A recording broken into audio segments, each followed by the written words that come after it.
Hi, Nurse Lucy. Nandyan ba si Doc Jude ngayon?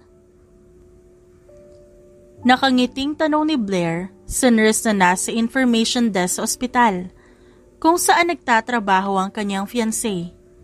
Miss Blair, kayo po pala. Nagra-rounds po si Doc Jude ngayon.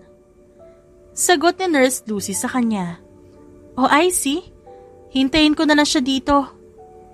Tugon niya, habang inaayos ang hawak na box ng cake sa kaliwang kamay. Napansin ng nurse ang cake na kanyang bitbit. Sunod, pinasadahan ito ng tingin ng kanyang kabuuan. Napahagikik na lamang siya at pabirong umikot para ipakita ang outfit. Ang pretty ko, no? Nakangiti niyang sabi. You're looking extra stunning today, Ma'am Blair, ha? At wow! May pa-cake pa? Ang sweet you talaga, ma'am. Saad ng nurse na tila kinikilig. Of course! Anniversary namin ni Doc Jude ngayon. I want to surprise him. Wika niya sabay kindat sa kausap. Happy anniversary, Ma'am Blair. Nakakakilig naman po ang relasyon niyo ni Doc. Goals talaga kayo. Ilang buwan na lang magiging Mrs. Lopez ka na.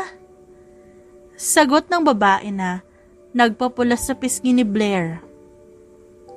Hindi pa rin talaga siya masanay tuwing naririnig ang tungkol sa nalalapit nilang kasal ni Jude. Napangiti siya ng maalala kung paano sila nagkakilala ng kanyang fiancé. Isa ang binata sa mga bumibili ng kanyang paintings noon. Isa siyang pintor at si Jude naman mahilig mangolekta ng mga paintings, kaya nagkasundo sila hanggang sa ligawan siya ng binata at maging magkasintahan sila. Mahigit 3 taon na niyang boyfriend si Jude at noong nakaraang taon, inalok siya nito ng kasal. Thank you, Nurse Lucy. Invited ka sa kasal ko, ah. Pero baka nakakaabala na ako sa trabaho mo. Continue your work and I'll wait here na lang. Ay hindi, ma'am. Doon na lang kayo sa office si Doc Jude maghintay. Usually doon siya dumidiretso after niya mag-rounds eh. Ah, ganun ba? Sige, salamat Nurse Lucy. You're welcome, Ma'am Blair. Good luck sa surprise niyo kay Doc. Pahabol na saad ng nurse. Tahimik na binaybay ni Blair ang pasilyo ng ospital.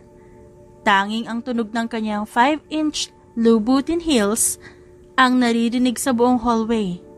May kakaibang lamig sa paligid.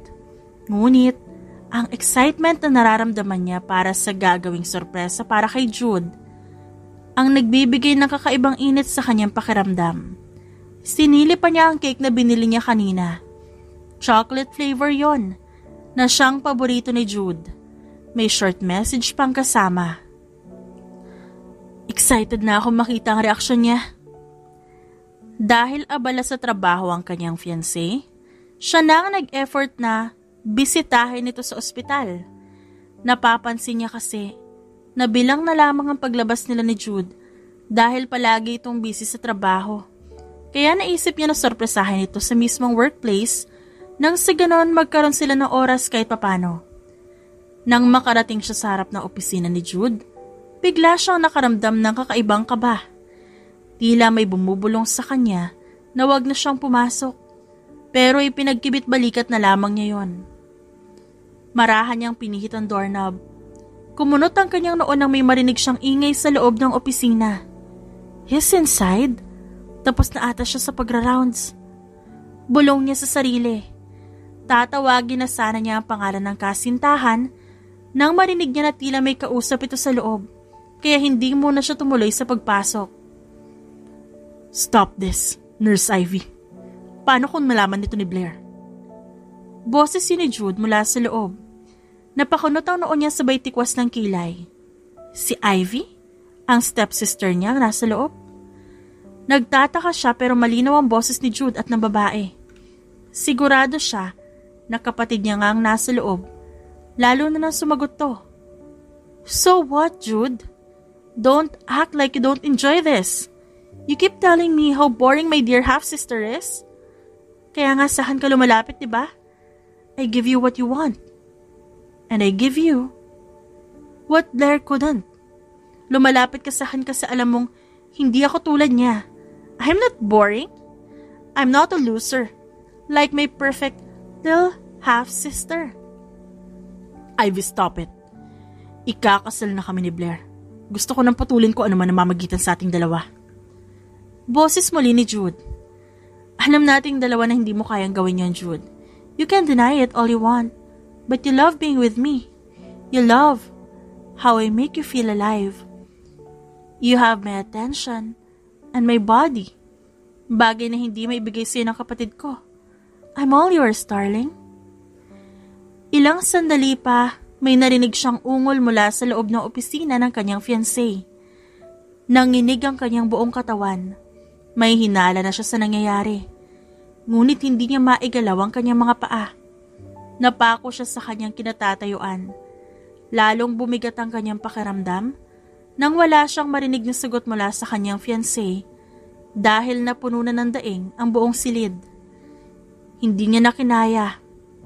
Kaya malakas niyang tinulak ang pintuan ng opisina at padabog yung isinara sa kabila ng pangangatog ng kanyang paa.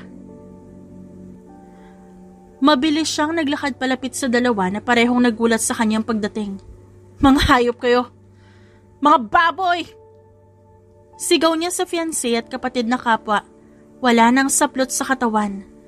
Inihagis niya ang dalang cake sa sahig. Blair, honey, it's not what you think.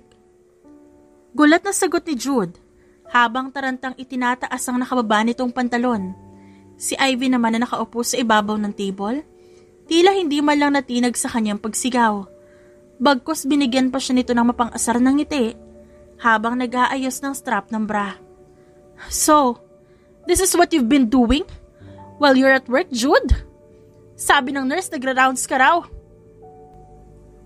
Pero hindi ko akalain na ibang rounds pa lang ginagawa niyo ng kapatid ko. Ang baboy niyong dalawa! Nang gagalaitin niyang sigaw. Mabilis na nakalapit sa kanya si Jude. Akmang hahawakan siya nito sa braso.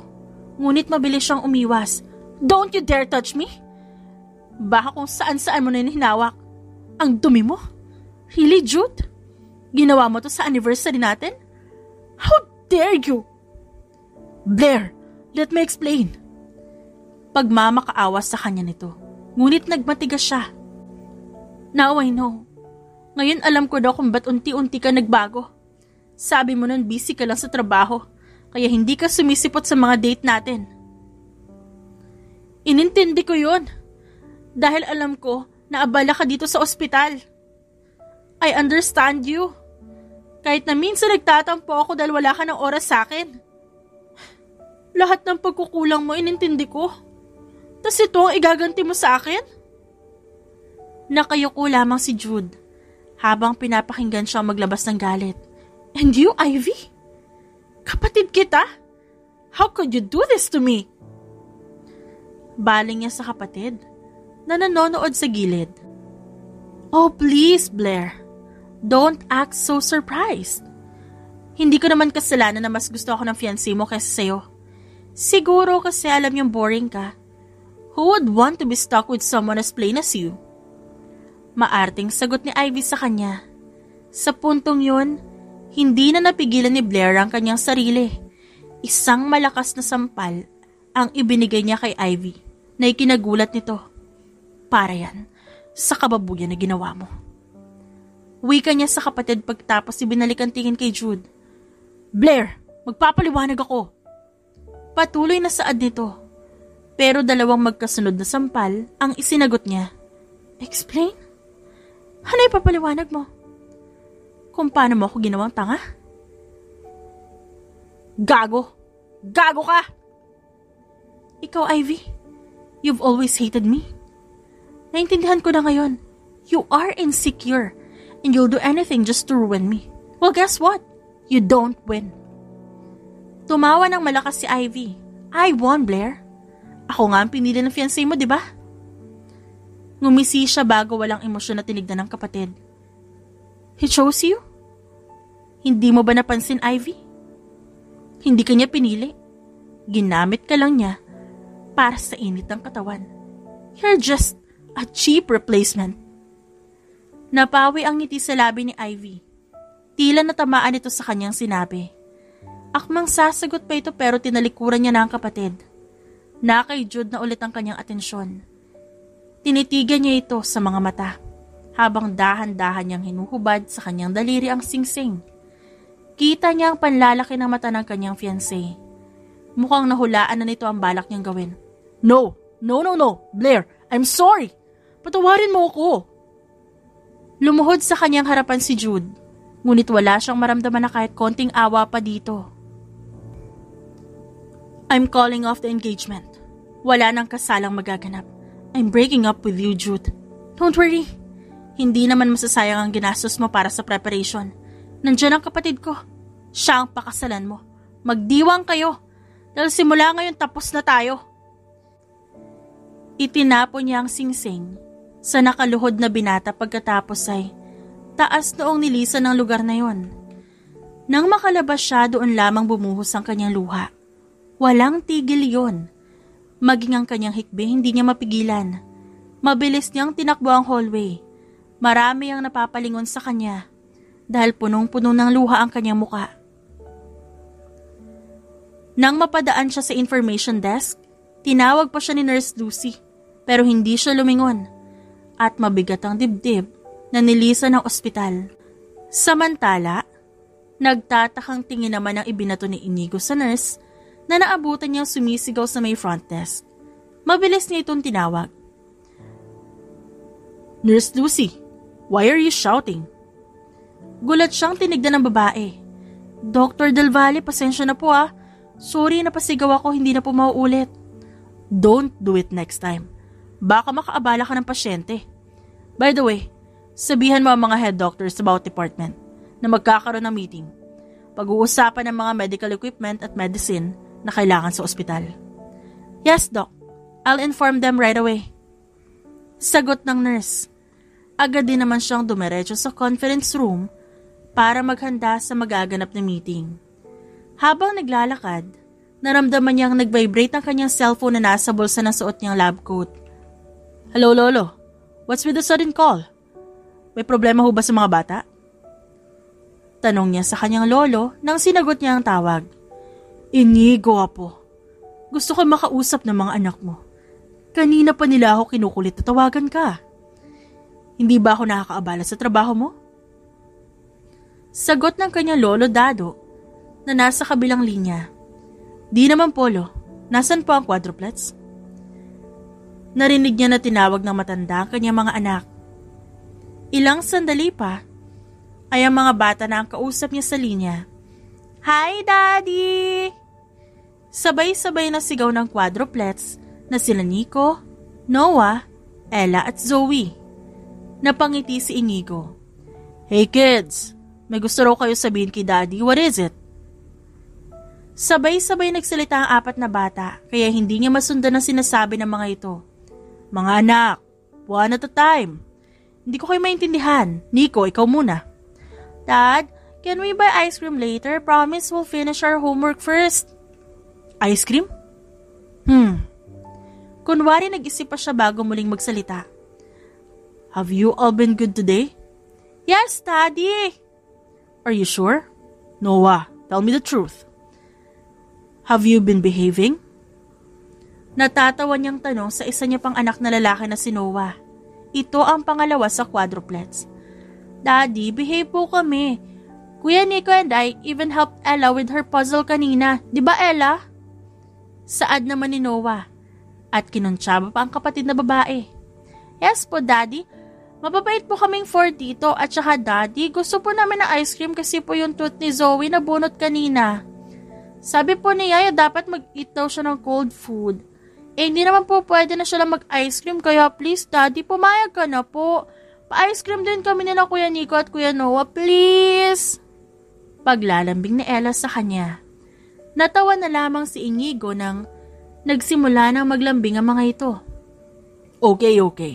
Pwede kayo mag-ice cream pero make sure magtututbrush after ha? By the way, Baby Zoe, di na ba masakit ang ngipin mo, nak? Di na po, Daddy. Patuwan po namin ng ice cream. O sige, tell your lolo to buy an ice cream. And don't give Lolo a hard time, okay? Malilate na uwi si Daddy, kaya sleep early. Daddy loves you always, mga anak. We love you too, Daddy! Sigaw ng mga bata. Give the phone to your lolo na. Saad niya sa kanyang mga anak. Ilang sandali pa ang lolo dado na niya ang kanyang kausap. Lo, malilate ho ako ng uwi. May meeting pa kami sa ospital. Patulugin niyo ho na maaga mga bata ha at magpahinga rin ho kayo. For sure pagod na naman kayo sa pakikipagsabayan sa energy ng quadruplets na yan. Ang buto niyo ho baka bumigay. Ano ka ba naman, Inigo? Matanda na ako. Pero malakas pa ang buto-buto ko. Kayang-kaya pa kitang sipain kung di ka titigil sa pang-aasar. Napakamot na lamang siya sa kanyang ulo. Si Lolo di na mabiro. Pero seryoso ho. Magpahinga kayo ng maaga at huwag niyong kalimutang inumin ang mga gamot niyo. At iwasan niyo rin ang ma-stress sa problema dito sa ospital. Ako na ho ang bahala dito. Sa mga sandaling yun, hindi maiwasang magbalik tanaw ni Inigo sa mga nangyari isang buwan na ang nakakalipas.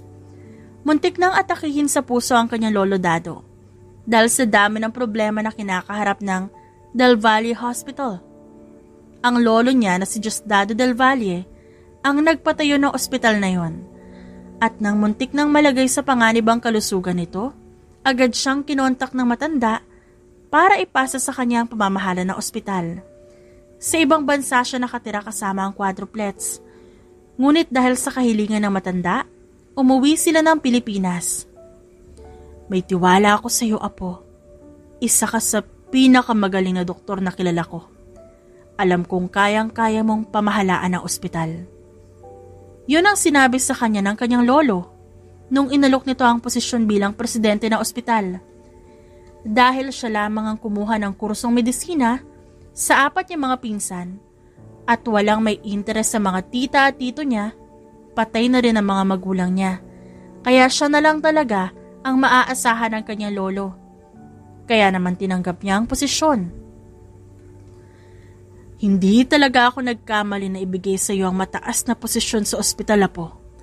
Masaya ako na alam kong nasa tamang pangangalaga ang ospital na sabay naming itinaguyod ng lola mo. Nabalik sa kasalukuyan si Inigo. Kausap pa nga pala niya ang kanyang lolo Dado sa cellphone. Thank you for trusting me, Lolo. Sige ho, magpahinga na ho kayo. Ibababa ko na po ang tawag. Saad niya bago tuluyang ibinaba ang linya. Sakto nasa harapan na siya ng conference room nung matapos ang tawag kaya pumasok na siya. Siya pa lamang ang tao dahil masyado pang maaga para sa meeting. Kaya naman nagkaroon siya ng oras para ilibot ang tingin sa buong lugar. Dumako ang mga mata niya sa logo ng Del Valle Hospital. Sa loob ng 1 buwan, unti-unti niya nang nagagamay ang pasikot-sikot doon. Noong una, takot pa siya dahil sa napakalaking responsibilidad ang iniatang sa balikat niya. Ngunit nang lumaon, unti-unti niyang natatanggap ito. Mahigit 1 linggo nang nakakalipas mula nang makipaghiwalay si Blair sa fiancé niyang si Jude. Sa buong linggo na yon, tila nawalan siya ng gana sa lahat. Sa umaga, nagkukulong siya sa kanyang studio. Pilit tinatapos sa mga obra na matagal nang natenga. Ngunit kahit anong pilit niya, wala siyang ganang magpinta. Sa gabi naman palagi siyang laman ng bar upang lunurin ang sarili sa alak. Nakaupo siya ngayon sa bar stool sa may bar counter. Sa harap niya, 1 bote ng martini na halos paubos na. Mabilis niyang inisang lagok ang alak. Lasing na siya. Alam niya na yon dahil umiikot na ang kanyang paningin. Ngunit hindi pa rin siya tumitigil sa pag-inom. Bigyan mo pa nga ako ng mas matapang na alak. Yung sa sobrang tapang bigla ko na lang makakalimutan yung panloloko sa akin ng fiancé ko. Lasing niyang saad sa bartender. Samantala, sa kabilang bahagi naman ng bar, naroroon si Inigo na prenting nakaupo sa round sofa habang iniinom ang whiskey na nasa kanyang baso. Hindi siya mahilig sa ganoong lugar pero pumayag siyang sumama sa mga pinsan na nagyaya ng inuman. Nakasuot siya ng simpleng polo shirt at pants, ngunit marami pa rin ang napapalingon sa kanya banda. Damn those assholes. Nag-aya ng inuman pero iniwan ako mag-isa sa table. Inis niyang wika nang hindi niya mahagilap ang mga pinsan. Marahil, nakikipaglandian na ang mga ito. At sa halip na umuwi, pinili niyang manatili sa bar. Minsan lang siya magkaroon ng oras para uminom. Kaya susulitin niya na. For sure, sa mga susunod na araw, abala na naman siya sa ospital. Tumayo siya at tinungo ang bar counter para doon ipagpatuloy ang pag-inom. May tama na siya ng alak pero mukhang mas malala ang tama ng babae na nadatnan niyang nakaupo sa may bar counter. Sumisigaw ito at mamaya-maya iiyak naman. Napailing na lang siya. "1 hard drink please." Saad niya sa naghihintay na bartender. Naupo siya habang hinihintay na dumating ang inumin. Nang biglang tumabi sa kanya ang lasing na babae. "Hoy ikaw!" Turo sa kanya nito. Napakunot ang kanyang noo. "Ako?" "Oo, ikaw. Manloloko ba talaga kayong mga lalaki, ha?" "Hey miss, di kita kilala." "Sagutin mo ako. Manloloko ba talaga kayo? Makakita lang kayo ng mas sexy, wild. Papatusin niyo agad, mga malalandi." Pinabayaan lang ni Inigo na dumaldal ng dumaldal ang lasing na dalaga. Ilang minuto pa tumigil na rin ito at umupo sa katabi niyang upuan. Ibinagsak nito ang ulo sa counter, buong akala niya nakatulog na ito. Ngunit nang mapansin niya ang paggalaw ng balikat ng dalaga, sinyalis yun na umiiyak ito, kaya doon na siya naalarma. "Sir, pasensya na kayo kay mama. Ilang gabi na siyang laman ng bar na to para maglasing at umiyak. Mukhang kagagaling lang sa breakup." "Hayop na Jude yun. Magsama sila ng kapatid ko, mga makakate. May drama pang busy sa ospital. Akala mo naman, mga pasyente ang inaatupag. Yun pala, nakikipaglandian na sa kapatid ko." Lasing na bulong ng dalaga. Malakas ang boses nito. Kaya kahit medyo maingay sa paligid, rinig na rinig niya ang pagngawa nito. Pamilyar din sa kanya ang pangalan na nabanggit pero hindi niya na yun inisip pa. Pinagmasdan niya ang lasing na dalaga. Magulo ang buhok nito at namumula ang pisngi sa kalasingan at may kung anong lungkot siyang nakikita sa namumungay nitong mga mata. Mga doktor talaga? Mga manloloko? Ako ang pinangakuan ng kasal, tapos sa iba nakipag-honeymoon. Aba, matindi. Hindi alam ni Inigo kung matatawa ba siya o maaawa sa babae. Miss, mukhang kailangan mo na huminahon." Saad niya sa katabi, ngunit tila wala itong narinig. "Stop crying, for Christ's sake." Saway niya dito nang bigla itong gumawa ng iyak. Kumikirot na ang sentido niya sa kalasingan at pinalala pa yun ang kanyang katabi. Imbes na tumigil, tumingin lang ang dalaga sa kanya ng matalim. "Ikaw, doktor ka rin ba?" Tanong nito habang medyo sumusuray na. "Oo, pero..." Agad na pinutol ng dalaga ang kanyang sasabihin. "Ayun, pare-pareho talaga kayong mga lalaki. Lalo na kayong mga doktor. Akala mo busy sa trabaho, pero kung kani-kanino pala nakikipag-affair." "Miss, huwag mo ko idamay. Kung galit ka sa ex mo na isang doktor, we're different." Pagtatanggol niya sa kanyang sarili. Tumunghay ang dalaga at diretso siyang tinitigan. Inilapit pa nito ang muka sa kanya. "Gwapo ka. Tas mukhang mabait. Pero looks can be deceiving. Baka tulad ka lang din na ex ko." Nagsalubong ang kilay ni Inigo. Hindi niya nagustuhan ang narinig. Hindi siya sanay na hinuhusgahan ng ganon. Lalo na't hindi pa man din siya lubusang kilala ng kausap. "I'm not a cheater. I know how to respect my woman. Hindi lahat ng lalaki pare-pareho. Hindi lahat ng doktor gaya na iniisip mo. Kung may sumira sa tiwala mo, hindi ibig sabihin lahat kami ganon." "So what makes you different? Anong special sa'yo, ha? Mr. Doctor? Napatitig si Inigo sa dalaga. What makes me different? I don't make promises that I can't keep. And if I choose to love someone, I don't break them. Matamis kang magsalita, Mr. Doctor. Na-in-love ka na ba? Tanong niya. Medyo nagpipigil ng ngiti.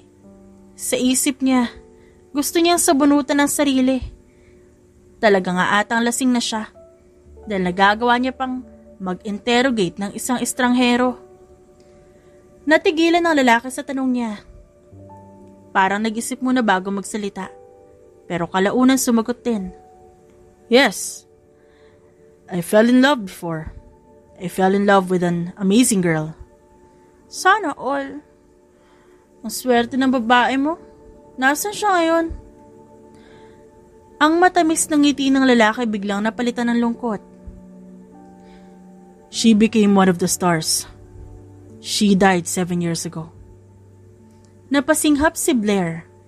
Nagulat siya sa narinig. Hindi niya inaasahan na ganun kabigat ang kwento ng lalaking kaharap niya. Akala niya, siya na ang may pinakamasalimuot na love life. Pero sa harapan niya ngayon, isang estranghero na mas matindi ang pinagdadaanan. I'm sorry to hear that. Bulong niya. Halos hindi marinig sa ingay ng bar. Para siyang sinampal ng realidad. Ang sakit ng nararamdaman niya, walang sinabi, sa sakit na kinikimkim ng lalaking to. Ngunit imbis na magpakalunod sa lungkot, tumawa si Blair. Alam mo, Mr. Doctor, ang problema ko naman malas ako sa love. Yung happy ever after na makukuha ko na sana, napurnada pa. Pero ayos lang. Gusto ata ni Lord na sumubok ako sa ibang paraan. Napaangat ang kilay ng lalaki. Anong ibig mo sabihin? Tumingin si Blair ng diretso sa mata ng estranghero. Pakasal tayo. Ano, game?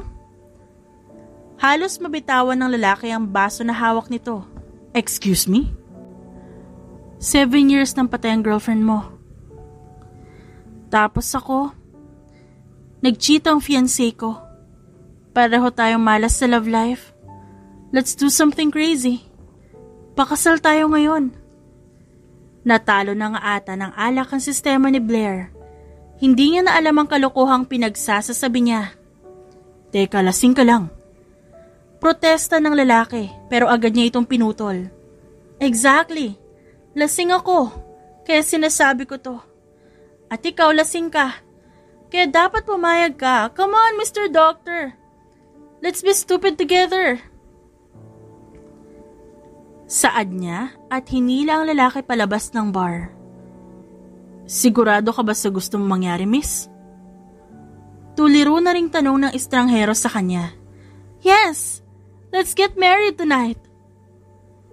Lasing na sagot ni Blair. Then let's go. Lasing din na saad ng lalaki. Hindi malaman ng dalawa kung paano sila nakarating sa bahay ng kaibigan ni Inigo na mayor ng bayan. Pare, pasensya na, pero kailangan kita ngayon. Wika ni Inigo sa lasing na boses. Nung kailangan mo, baka may tama kayo ah. Sagot ng mayor. Sinisipat ang dalawa mula ulo hanggang paa. Kasal, mayor! Ikasal mo kami! Sabay taas ng kamay na parang nanalo sa lottery. Ano ka mo? Kasal? Lasing na nga kayo. Di kami lasing. Okay, baka konti lang. Pero seryoso kami. Mayor, please. Saad naman ni Inigo. Sabay hawak sa braso ng kaibigan. Ikaw lang makakatulong sa amin.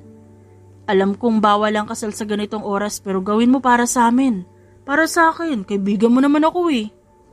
Umayos ka, Inigo ah. Baka pagsisihan niyo tong dalawa. Hindi yan, Mayor. Ano ba? Bagal naman eh. Tumatawang sagot ni Blair habang nakasandal sa balikat ni Inigo. Nagpakawala ng buntong hininga ang mayor ng bayan.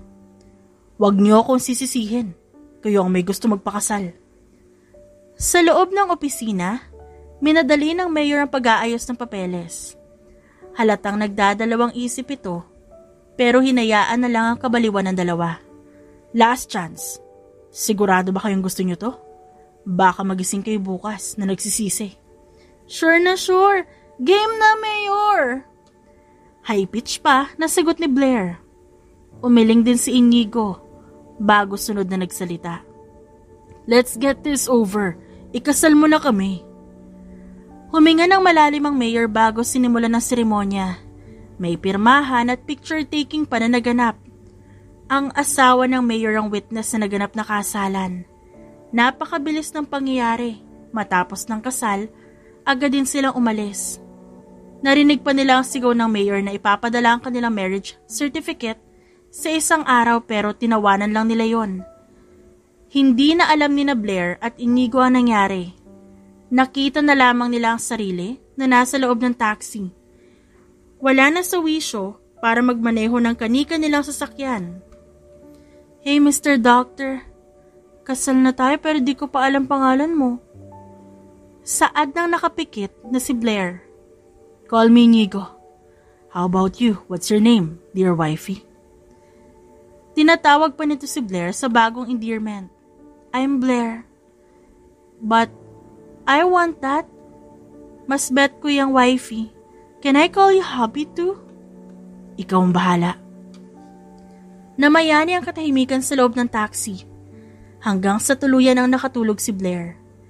Kahit anong gising ni Inigo sa dalaga para tanungin kung saan to nakatira, nanatili itong mahimbing. Walang choice si Inigo kundi dalhin na lang si Blair sa tinutuluyang kondo.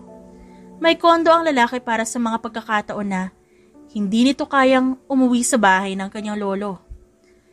Ilang minuto rin ang inabot bago marating ng dalawang pintuan ng kondo ni Inigo. Pumasok sila doon. Kahit nahihilo, nakaalalay si Inigo kay Blair na hindi na makatayo ng tuwid. Sabay na bumagsak ang dalawa sa malambot na kama. Doon lang sila nakaramdam ng ginhawa. Let's sleep now, hubby. Bulong ni Blair.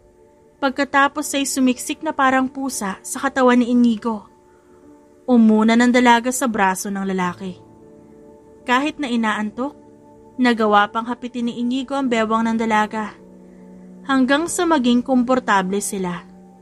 Ilang saglit pa, pareho na ang mga ito nakatulog sa labis na kalasingan. Kinabukasan, gulat na gulat si Blair nang magising siya sa hindi pamilyar na kwarto. Nabigla pa siya na mapansin ng nakadapang lalaki sa kanyang tabi. Mahimbing pa itong natutulog. Pinilit niyang inalala ang ginawa niya kagabi at napasinghap siya nang may kumudlit na senaryo sa kanyang utak. Oh my God! Anong ginawa ko? Nasabunutan niya ang sarili nang maalala ang ginawa nila ni Inigo sa bahay ng mayor na kaibigan nito. Nagpakasal pa talaga kami? Pero baka hindi naman yun totoo. Tama, kasal-kasalan lang yun. Tila nakahinga siya ng maluwag nang sabihin yun. Well, in fairness, cute siya ha? Saad niya pa habang pinagmamastan ang natutulog na lalaki. Ilang saglit pa, dahan-dahan siyang bumangon sa kama at naghanda na sa pag-alis. Bago siya lumabas, saglit niya pang sinulya pa ng lalaki. Bye-bye, Mr. Doctor. Till our path cross again. See you when I see you. Mahigit 1 linggo na ang nakakalipas mula nang makilala ni Blair si Inigo sa bar at ayain ang kasal. Wala siyang ginawa kundi lunurin ang sarili sa pagpipinta. Hindi na rin siya nagpupunta ng bar dahil baka kung ano na namang kalokohan ang gawin niya kapag nalasing. Nadala na siya. At sa buong linggo na yon, hindi nawala sa isip niya ang mukha ni Inigo. Parang sirang CD na paulit-ulit nagre-replay sa kanyang utak ang nangyari nung nakaraan. Bukod pa doon, may kung ano sa loob niya na nag-uutos na muling makipagkita sa lalaki. Ngunit paano niya gagawin yun? Tanging pangalan lang alam niya. Ni apelido at address nito wala siyang kaalam-alam. Good morning po! Delivery po para kay Miss Blair Mendoza. Natigil ang ginagawa niyang paghahalo ng acrylic paint nang may sumigaw sa labas ng kanyang studio. Isa yung delivery rider. Good morning, ma'am. Kayo po si Miss Blair? May delivery po para sa inyo. Makikipirma na lang dito, ma'am. Proof po na na-receive niyo yung package. Sa kabila ng pagtataka, pumirma pa rin siya. Wala siyang alam kung kanino galing ang package. Magaan lang yon kaya nagtaka siya kung ano ba ang laman nun. Pagkarating sa loob ng studio, agad niyang inilapag ang package sa maliit na table. Binuksan niya yon at kumunot ang kanyang noo hanggang ang pagtataka niya, napalitan ng pagkagulat matapos niyang makita ang laman ng package. Marriage certificate? What? Gulantang niyang sigaw. Oh no! Ibig sabihin, totoong kasal kami ni Inigo? Hindi lang laro ang lahat? Patay! Nakagat niya ang labis na napagtanto. Buong akala niya kasal-kasalan lamang ang naganap nun. Ngunit na makita niya ang pirma ng mayor at ang official seal, nakumpirma niya na kasal na nga siya. Inigo del Valle. Inigo del Valle. Del Valle? Di ba't yun ang pangalan ng ospital na pinapasukan ni Jude? Saad niya sa sarili. May nabuo na siyang espekulasyon kung saan matatagpuan si Inigo. Nabanggit din ng lalaki na isa itong doktor. Malamang may koneksyon to sa Del Valle Hospital. Napabuntong hininga na lamang siya sa nalaman. Parang kanina lang single pa siya. Tapos ngayon, isa na pala siyang Mrs. Del Valle. Kailangan niya makausap si Inigo. At mukhang alam niya na kung saan ito matatagpuan. Kinabukasan agad nagtungo si Blair sa Del Valle Hospital. Kahit na hindi maganda ang naging huling pagpunta niya sa ospital na yon, tiniis niya. Dahil malakas ang kutob niya na naroon si Inigo. Pinapanalangin na lang niya na hindi makasalubong si Jude o maging ang kapatid niya. Ngunit madamot sa kanya ang langit dahil nagtagpo sila ng landas ng kanyang ex-fiancé. Blair, nandito ka ba para dalawin ako? Sabi ko na nga ba mahal mo pa rin ako eh. Honey, magpapaliwanag ako sa nakita mo noong nakaraan. Inakit lang ako ng kapatid mo, hindi ko siya mahal, ikaw ang mahal ko. I'm not here for you, umalis ka nga sa daraanan ko. Walang emosyon niyang wika at inikot ang paningin sa paligid. Nagbabaka sakaling makikita niya ang kanyang sadya sa lugar na yon. Blair, please, I love you. Patawarin mo na ako. Bumalik ka na ulit sa akin, magpapakasal pa tayo, di ba? Pangako hindi na ako ulit nalapit kay Ivy. Nakakuha na sila ng atensyon sa lakas ng boses ni Jude. Unti-unting nabuhay ang inis sa kanya. Ano ba ang hindi mo maintindihan sa sinabi kong break na tayo? Alam ko mahal mo pa ako. Noon, mahal pa kita nung di ka pa nagtataksil sa akin. Pero matapos lahat ng nalaman ko, inaasahan mo pa rin ba na mahal kita? Naiiyakan pa rin kita? Nababalikan pa rin kita? Come on, Jude, nakamove on na ako. Di ka naman mahirap kalimutan eh. An asshole like you deserve to be forgotten. I don't believe you. We've been together for 3 years. Imposible na makakalimutan mo agad ang pinagsamahan natin. Oh, trust me, Jude. Kayang-kaya kitang kalimutan at palitan. Naaalala niya ang ginawa niyang pagpapakasal kay Inigo, kaya napatawa na lang siya ng mahina. There's someone out there who's much better than you. Someone who will make me feel my worth and someone who's faithful. Lahat ng kabaliktaran mo. Tila napigtas na ang pagtitimpi ng kanya ex-fiancé. Mabilis siya nitong hinawakan sa braso. Masakit yun, ngunit hindi niya ipinakita kay Jude. Magsasalita na sana si Jude, ngunit naunahan ito ng isang malamig na boses. Doc Lopez, you're in my hospital. Don't you dare lay a hand on my wife. Puno ng otoridad na tawag ng malamig na boses. Sabay silang napalingon ni Jude sa likod. Napasinghap si Blair nang makita niya ang seryosong si Inigo. Wife? What do you mean, Mr. Del Valle? Tanong ng naguguluhan na si Jude. Lumuwag ang pagkakahawak nito sa braso niya, kaya mabilis siya nakalayo mula dito. Mabilis na nakalapit sa kanya si Inigo. Tumayo ito sa kanyang tabi at hinapit siya sa bewang na labis niyang kinagulat. Sunod ay binalingan nito ng tingin si Jude. You heard me right, Dr. Lopez. Blair Mendoza is my wife now. So whatever unresolved issues you have with her, leave it behind.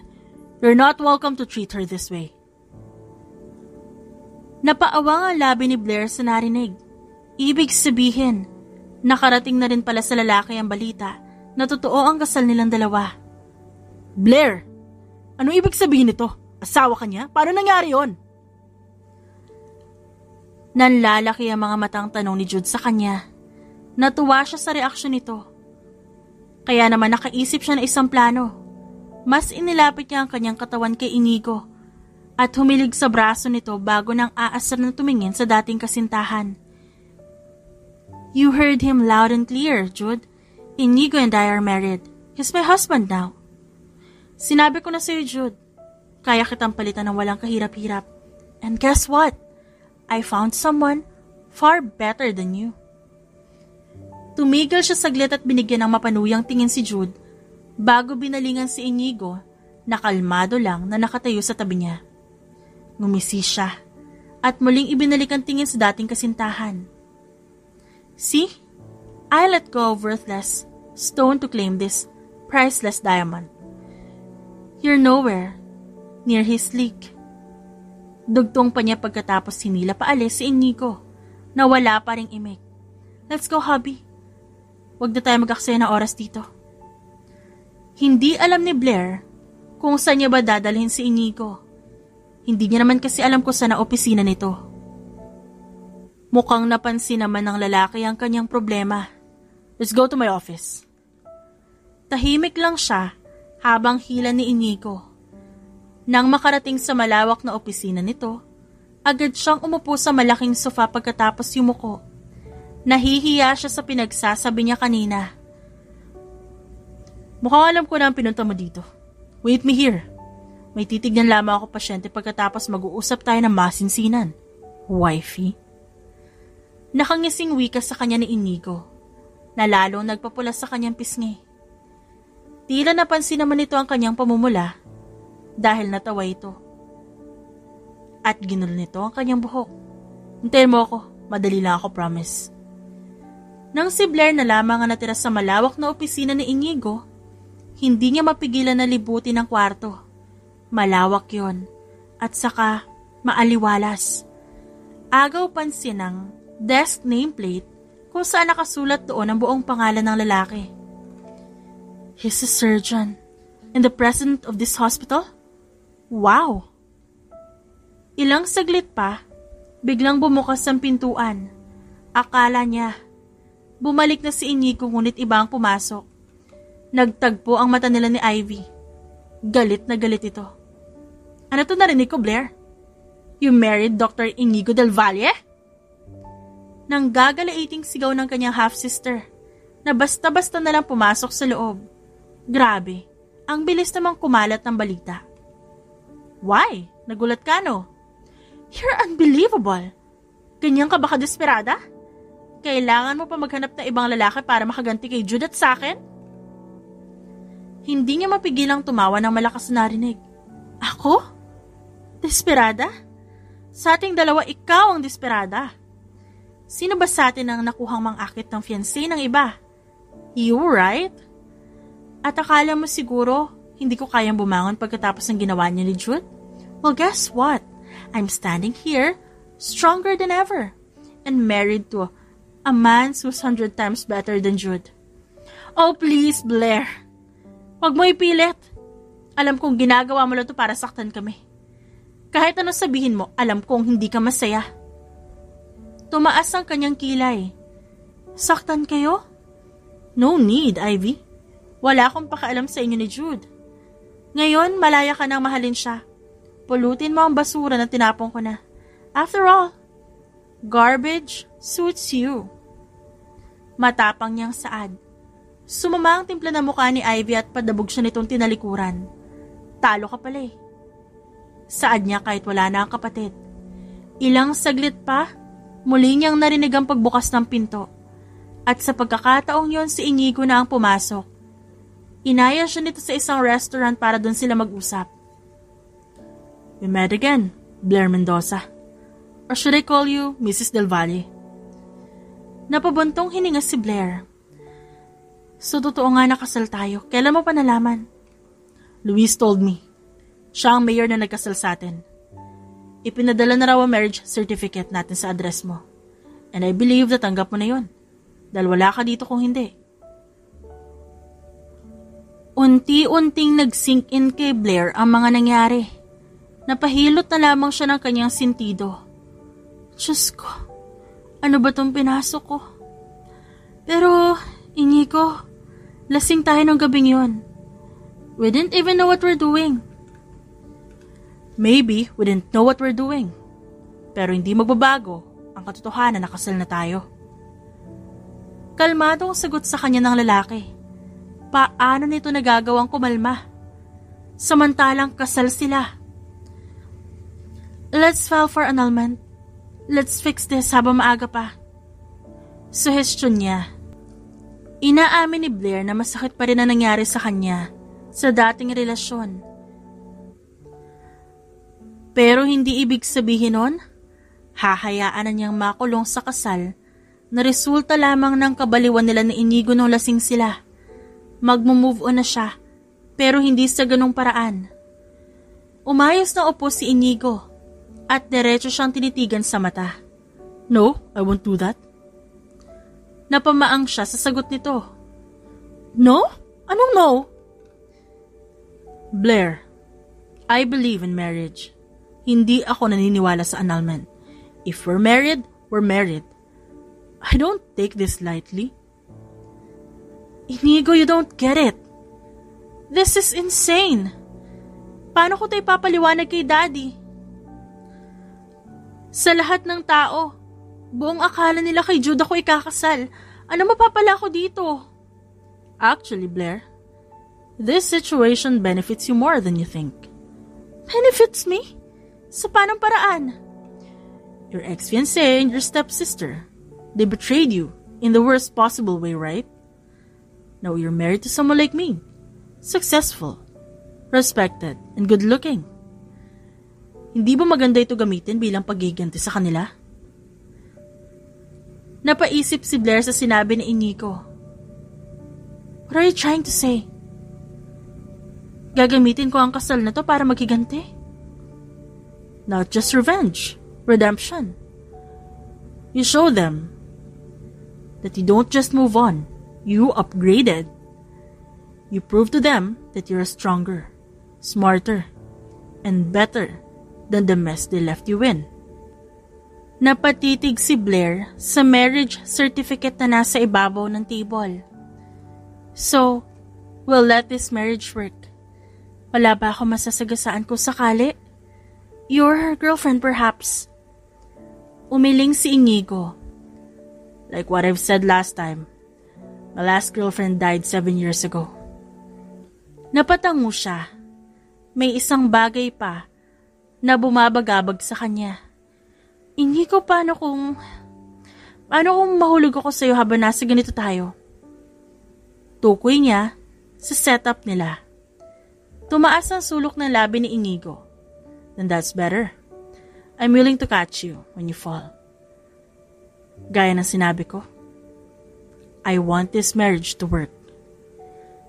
Nahihiya namang nag-iwas ng tingin si Blair. Pagkatapos tahimik na rin na kumain. Nasa gitna sila ng pagkain nang biglang may lumapit sa kanilang table. Inigo Del Valle? Totoo ba yung narinig kong balita? Kasal ka na? Nagulat si Blair nang sigawan ng isang matanda si Inigo. Lolo! Lolo Dado! Gulat na wika ni Inigo. Hindi pa siya sanay na tawagin itong asawa, kaya binanggit niya na lang ang pangalan nito. Anong ginagawa niyo dito ng mga bata? Doon niya lang napansin ang 4 na cute na mga bata. Nakatabi nang sa tingin nila ay lolo ni Inigo. Daddy, hello! Sabay-sabay na sigaw ng mga bata at niyakap si Inigo. Daddy? May anak na ang asawa niya? At quadruplets pa. Gulat na gulat siya sa nalaman. Wait, anak mo sila? Hindi niya mapigilang itanong.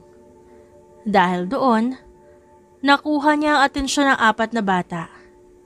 Hello po, ikaw po ba ang wife ng daddy namin? Tanong ng isang batang babae. Wow, you're so pretty po like me and Ella. Wika naman ng isa pang batang babae. Daddy, siya na ba ang mommy namin? Singit naman ng isang batang lalaki. Noah, of course mommy na natin siya. Kasal na sila ni daddy eh. Sagot ng isa pang bata na lalaki na may suot na salamin. Pabalik-balik ang mata niya sa 4 na bata na katabi ni Inigo. Nakita niya ang pagkamot sa ulo ng lalaki pagkatapos nginitian siya. Ito ang quadruplets ko. Ito naman ang lolo ko. Siya nag-aalaga sa mga anak ko habang busy ako sa trabaho. Mukhang hindi mo nasabi sa asawa mo na may 4 kang anak, Inigo. Nakangiwing saad ni Lolo Dado at binalingan siya ng tingin. Surprise, iha? Napatulala siya. Well, that's unexpected. Alam ko ang ganyang pakiramdam, iha. Ako rin. Nagulat. May apo-in-law na pala ako, hindi ko man lang alam. Galit-galitan na tono ng matanda. At sinamaan ng tingin ang apong si Inigo. Si Blair naman ang napangiwi. Naku iha, ngayong asawa ka na ng apo ko, bumisita ka sa bahay. Magse-celebrate tayo ng kasal nyo. Pwede rin dun ka na tumira para masaya.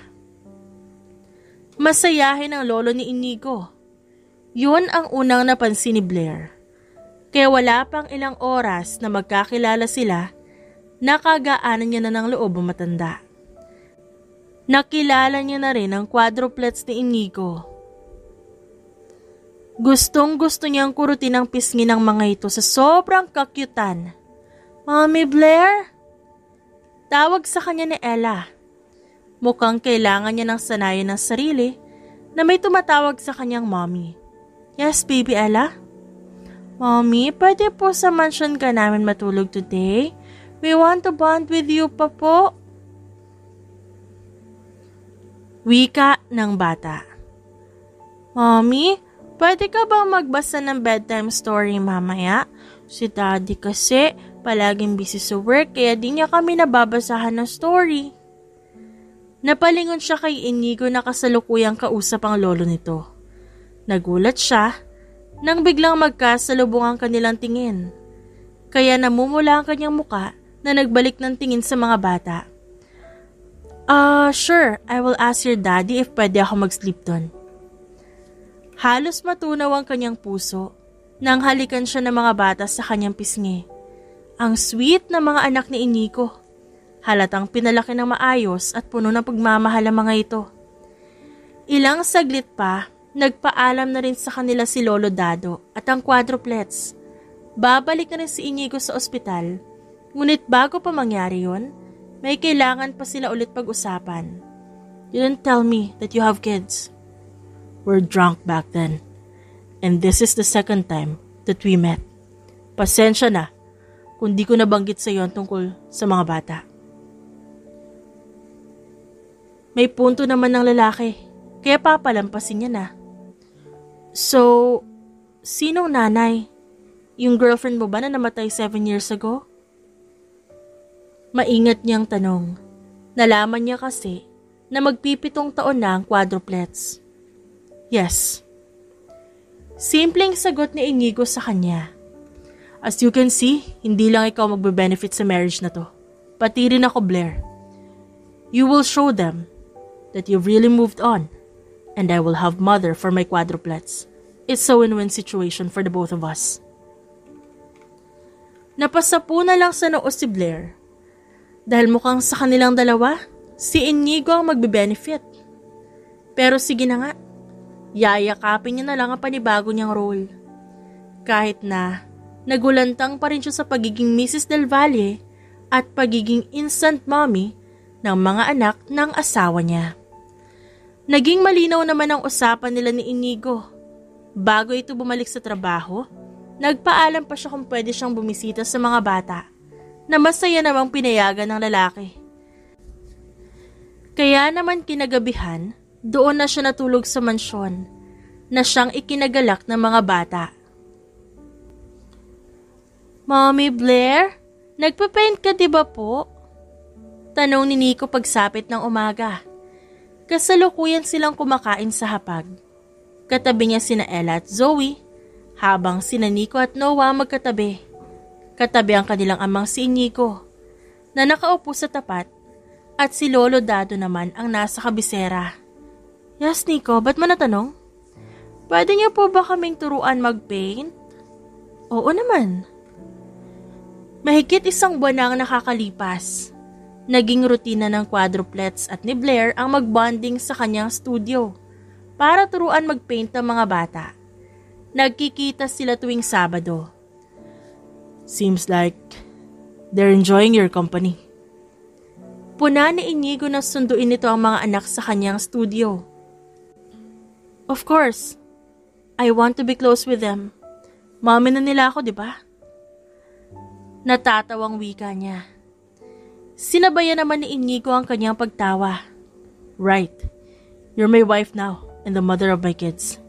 By the way, nakita ko ang daddy mo sa ospital kanina. Binibisita ata si Ivy. Then, I already talked to him. For sure, alam na rin niya ang balita tungkol sa kasal mo. Kaya naman formal na rin ako nagpakilala sa kanya bilang asawa mo. We talked a lot. Imporma sa kanya ng asawa. Nakausap niya na rin ang kanyang ama noong nakaraan, pero na-appreciate niya ang ginawang niya ni Inigo. Natutuwa siya dahil nire-respeto ng lalaki ang kanyang ama at talagang gumawa pa ito ng paraan para magkausap sila ng daddy niya. Sa kabila ng pagiging abala nito sa ospital, dagdag pogi points ang asawa niya. Are you free tomorrow? Napatigil siya sa pagliligpit ng art material na ginamit nila ng mga bata nang tanungin siya ni Inigo. Sunday bukas, wala akong lakad. Bakit? Come with us tomorrow. Magsisimba kami ng mga bata. Then let's have a family date. What do you think? Lihim na nagbunyi ang kanyang puso nang marinig ang salitang family date. Yun ang unang beses na lalabas sila bilang pamilya. Palagi kasing ang quadruplets lamang ang nakakabonding niya. Sure, gusto ko yun. Nakangiting sagot niya. Si Inigo naman napahinga ng maluwag. I'll fetch you tomorrow morning. And, hindi ka pa ba nakakapag-desisyon sa inalok ko sa'yo last time? Inigo wants her to live with them. Ngayon na mag-asawa na sila, gusto ng lalaki na sa iisang bubong na lang sila titira. I'll give you my decision tomorrow, dear husband. Nang matapos na siya sa pagliligpit, nagpaalam na rin sa kanya ang quadruplets. Niyakap siya ng mga bata at hinalikan sa pisngi. Aalis na kami ng mga bata. Sigurado ka ba hindi ka sasabay? I can drop you off to your place. Tinanggihan niya ang alok ng asawa dahil may lakad pa siya para sa araw na yon. Bibili siya ng mga painting materials niya at meron ding bibili ng isa sa mga paintings niya. Magkikita sila ng buyer ngayong gabi sa kanyang art studio. No, hubby, I can manage myself. May aasikasuhin pa rin ako mamaya. Mag-ingat kayo ng mga bata ha. Drive safely. Paalala niya kay Inigo. Ganap na asawa at ina na ang peg niya ngayon. O sige, tawagan mo ako kapag nasa bahay ka na. Lock your studio habang wala pang hinihintay mo. Alis na kami. Nagulat pa siya nang bigla siyang yakapin ito at mabilis na hinalikan sa pisngi. Natural na natural lamang ang kilos ni Inigo habang siya naman halos mangisay sa kilig. Sige na, bye-bye. Aniya pagkatapos kumaway paalis sa kanyang asawa. Kinabukasan gaya ng napag-usapan, maagang sinundo ni Inigo ang asawang si Blair. Nagbibihis pa ang kanyang asawa, kaya matyaga siyang naghintay sa sala. Nag-angat siya ng tingin nang may marinig siyang yabag pababa ng hagdan. Ang kapatid pala ng asawa niya na si Ivy ang bumaba. Mukhang handa na namang magpasaring. Hanggang ngayon pala, nagpapalaho ka pa rin sa kapatid ko, Dr. Del Valle. Hindi siya sumagot at nagpanggap na walang naririnig. She's just using you, Doc. If that's true, edi hayaan natin. Hindi naman ako umaangal. Napakunot ang noon ni Ivy at tila hindi makapaniwala sa sinabi niya. You're unbelievable. Akala mo kasi kilala mo na si Blair. Alam ko kung sinong pinakasalan ko. Wala akong balak makinig sa mga sinasabi mo. So if you'll excuse me, Ivy, mas gusto kong hintayin ang asawa ko kesa makipagtalo sa'yo. Pagsusungit niya, mukhang epektibo naman yun dahil tinalikuran na siya ni Ivy. Ilang saglit pa, bumaba na ang asawa niya. Let's go. Tuwang-tuwa na sabi nito. Tara na, nasa simbahan na sila Lolo Dado at ang quadruplets. Nakasuot ang asawa niya ng isang puting dress na lalong nagpalabas sa angkin nitong ganda. Para itong isang anghel na bumaba sa langit. Sa mga nagdaang araw mas lalo niya nakilala si Blair. Masayahin ito at napakalambing. Palaging nakikipaglaro si Blair sa mga anak niya. Minsan, binibisita pa siya nito sa ospital para dalhan ng pagkain at saglit na makapagkwentuhan. Hindi niya mapigilang sulyapan si Blair na nasa passenger seat. Shit, delikado to. Mukhang ako ang unang nahulog sa aming dalawa. Bulong niya sa sarili at iniwas ang tingin bago mahigpit na pinisilang manibela. Pakiramdam niya para siyang isang binatilyo kung kiligin. Tahimik siyang napabuntong hininga habang nilalabanan ng emosyon na unti-unting bumabalot sa kanya. Pinigilan niya ang sarili niya noong una. Ang asawa niya na si Amelia na siyang una niyang minahal namatay 7 taon na ang nakakaraan. Sa loob ng panahong yon, sinabi niya sa sarili na hindi na siya magmamahal muli. Akala niya, sapat na ang mga alaala ni Amelia upang punan ang puwang ng puso niya. Ngunit heto, biglang pumasok sa buhay niya si Blair. At ang sakit ng nangyari sa nakaraan, unti-unti nang gumagaan at napalitan ng kakaibang saya tuwing nasa tabi niya si Blair. Napangiti si Inigo nang di sinasadyang mahuli ni Blair ang titig niya. Ba't mo ako tinitignan ng ganyan? Wala. You look beautiful today. Saad niya. Namula naman ang pisngi nito. At mas lalo siyang nahuhulog dito. Samantala, dama ni Blair ang init ng kanyang muka sa kilig. Bigla ba naman siyang sabihan na maganda? Hindi siya prepared, pati ang puso niya. Nabigla at nagwawala na ito sa loob ng kanyang dibdib. Mabilis silang nakarating sa simbahan. Pumasok sila doon at naupo sa bandang unahan, kung saan naroon sina Lolo Dado at ang mga bata. Nagsimula na ang misa. Kung gusto mong magkaroon ng kapayapaan, simulan mo sa pagpapatawad. Hindi lamang sa iba, kundi higit sa lahat sa sarili mo. Napatingin si Blair sa unahan. Tutok na tutok siya sa pakikinig sa pare. Ang puso na puno ng galit. Hindi kailanman magiging malaya para magmahal ng buo. Natamaan siya sa narinig. Muling bumalik sa kanyang isipan ang pagtataksil ng fiancé niya na si Jude at ang kapatid na si Ivy. Ang sakit, ang galit at ang pagkadurog ng kanyang tiwala ay nagsugat sa kanyang puso at hindi pa humihilom. Kapag ba napalaya ko na ang sakit sa sarili ko, makakaya ko na magmahal ulit? Bigla niyang tanong sa sarili. Hindi sinasadya. Napatingin siya sa katabing si Inigo na nakikinig din sa misa. Sa loob ng maikling panahon, nakilala niya si Inigo. Hindi maikakaila na ito ang nagbigay sa kanya ng kapanatagan. Kakaibang pakiramdam na hindi niya naramdaman nung sila pa ni Jude. Mas malalim. Ngunit pagmamahal na ba yon? Mahal na nga ba niya talaga ang asawa niya? O nalilito lamang siya sa halo-halong damdamin? O baka dala lang yun ang kagustuhan niya na maipamuka sa lalaking nanakit sa kanya na makakausad siya sa kabila ng lahat. Mahal na nga ba kita, Inigo? Ibinalik niya ang tingin sa unahan. Tahimik siyang nakinig, ngunit maingay na nagtatalo ang kanyang puso at isip.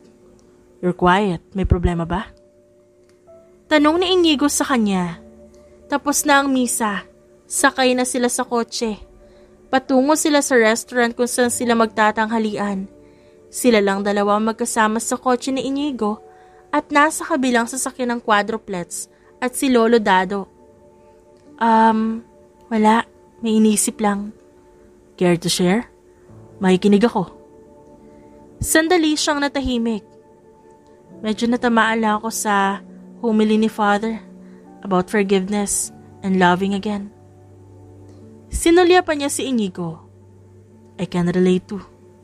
Talaga? Alin sa dalawa? Sa pagpapatawad o pagbubukas muli ng puso para magmahal? Tanong niya kay Inigo. Iginilid na lalaki ang sasakyan pagkatapos pinatay ang makina. Pareho. I learned how to forgive. Did you remember Amelia? My last girlfriend and the mother of my kids? Sa ibang bansa pinanganak ang mga bata. 19 years old pa lamang ako noon, pareho pa kaming bata ni Amelia. Wala pa ako sapat na pera noon para may pa-hospital siya. Noong mga panahon na manganganak siya, walang ospital na tumanggap sa amin. Nagulat man, pinili ni Blair na makinig sa kwento ni Inigo. Nanganak siya sa apartment namin. Hindi kami tinulungan ng mga magulang namin noon. Ayon sa kanila, dapat naming harapin ang gulo na pinasok namin ni Amelia. Pero hindi niya kinaya ang panganganak. She died after giving birth to our kids. Sinisi ko ang mga doktor noon. Kung sana tinanggap nila kami, sana buhay pa ang girlfriend ko. Sinisisi ko ang mga magulang namin. Kung sana sinuportahan nila kami, hindi sana nangyari yon. Pero mas sinisi ko ang sarili ko. Kasi pakiramdam ko wala akong silbi. Wala man lang ako nagawa para mailigtas si Amelia. I've been in the dark for years. Napuno ako ng galit. Ngayon lamang narinig ni Blair ang dahilan ng pagkamatay ng dating karelasyon ni Inigo at kita niya ang lungkot sa mata ng kanyang asawa. Mas grabe pala yung pinagdaanan mo kaysa sa akin. Alam mo, akala ko habang buhay kong dadalhin yung galit ko eh. Nung namatay si Amelia, palagi ako nasa simbahan. Hindi para magdasal kundi para sisihin ng Diyos. Ba't niya hinayaang mangyari yon? Hanggang sa isang araw, may paring kumausap sa akin. Ipinaliwanag niya ang lahat na may dahilan. Kapag may kinuha ang Diyos, may kapalit na biyaya. Doon ko naisip na wala si Amelia pero naiwan ang mga anak namin.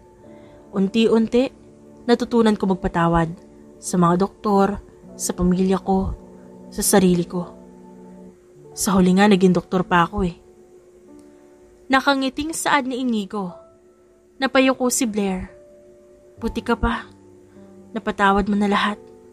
Ako hindi ko alam kung kaya ko eh. Galit pa rin ako. Masakit pa rin lahat ng ginawa nila sa akin. At habang sinasabi mo yan, naisip ko tuloy kung may pag-asa pa ako para makapagpatawad. Sa tingin mo kaya ko? Inabot ni Inigo ang kamay niya at hinalikan. Hindi sila ang una mong kailangan patawarin, Blair. The first person you need to forgive is yourself. You've been carrying this burden for too long. It's time to let go of your doubts, your anger. At kapag napatawad mo na ang sarili mo, madali na lang sa'yo para patawarin sila. Paano, Inigo? Paano ko magagawa yun? Pray. Ask for forgiveness from God. Let go of the resentment and move forward. Mas lalong napaiyak si Blair. Siguro nga kailangan niya munang patawarin ang sarili niya upang mabuo niya ang tiwala sa sarili at sa iba. Salamat, Inigo. Hindi ko akalain na may ganito kang side hanggang sa pakiramdam. When you learn to forgive, you'll learn to love again. Just like me. Sabi ni Inigo na seryosong nakatitig sa kanya. Ha? Anong ibig mo sabihin? Mahal na kita, Blair. Ako ang unang nahulog at hindi ko na kayang pigilan. Nanlaki ang mga mata ni Blair. Mahal siya ng asawa niya. Saya at takot ang nararamdaman niya. Mahal din niya si Inigo, pero hindi pa siya handa. You love me? Pero ang dami ko pang issues. Inaamin ko unti-unti na rin kitang natututunang mahalin, pero natatakot pa ako. Then take your time. Kilalanin mo muna ang sarili mo at kapag handa ka na, nandito lang ako naghihintay. Hinalikan siya nito sa noo. One step at a time, Blair. Walang pressure. Ang mahalaga, totoo ang nararamdaman natin. Totoo ang pag-ibig natin para sa isa't isa habang binubuo ang relasyong to. Matapos ang pag-uusap at magkaaminan ng damdamin, dumiretso na sila sa restaurant para mag-lunch. Biniro pa sila ng quadruplets pagdating. Daddy, ba't ang tagal niyo ni Mommy Blair? Kala namin nag-date na kayo eh. Napatawa na lang si Blair dahil doon. Mabilis na lumipas ang panahon. 1 taon na mula na magkakilala sina Blair at Inigo at ang mga bata. Unti-unti na siyang nakakabangon mula sa sakit sa nakaraan sa tulong ng kanyang asawa. Lumipat na rin siya sa bahay ng mga ito at mas pinatibay ang kanilang pagsisimba tuwing linggo ang pananampalataya niya. I'm proud of you. Saad ni Inigo sa kanya matapos siya nito sunduin sa restaurant kung saan niya kinausap si Jude at Ivy. Mag-asawa na ang dalawa at humingi ang mga ito ng tawad sa kanya na bukas sa loob niyang pinatawad. Thank you, hubby. Sa wakas wala na ang mabigat na nakadagan sa dibdib ko. Ang sarap sa feeling. Sabi ko naman sa'yo, diba? Kaya mo magpatawad. Basta tanggapin mo si Lord sa puso mo. Let's go to my studio? Biglang aya niya kay Inigo. May inihanda kasi siyang sorpresa para sa kanyang asawa. Anniversary nila ngayon. Nang makarating sila sa studio, hinawakan niya ang kamay ni Inigo. I have a surprise for you. Nasa loob. Malambing niyang wika. Hawak kamay silang pumasok sa loob ng art studio. Napangiti siya sa gulat nang bumaling sa kanya si Inigo.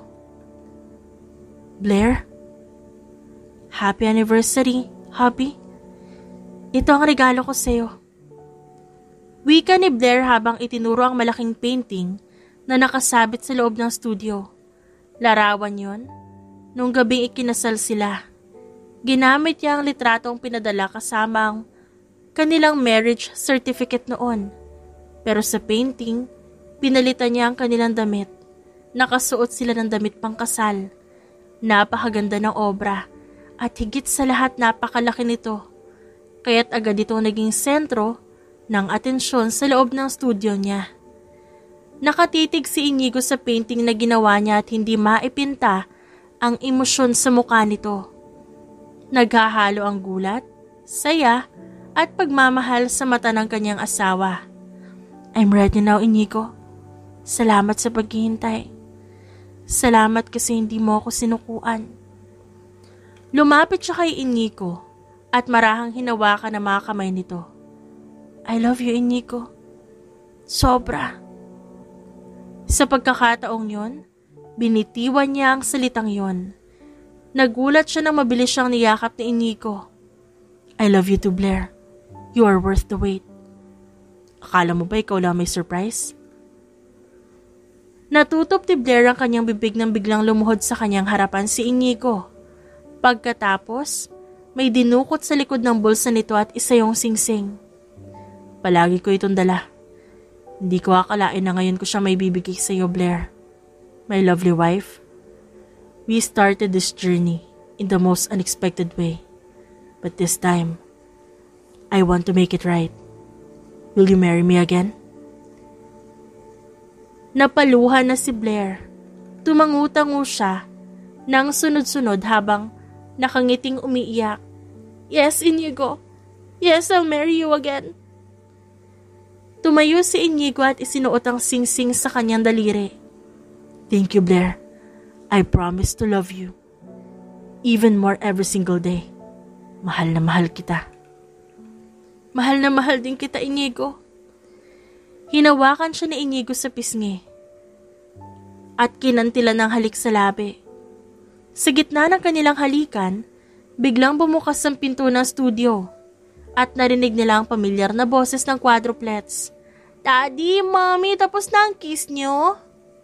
Sigaw ng mga bata habang nakatakip ang mga kamay sa mata. Naglayo sila ni Inigo at sabay na patawa. Ikakasal po kayo ulit?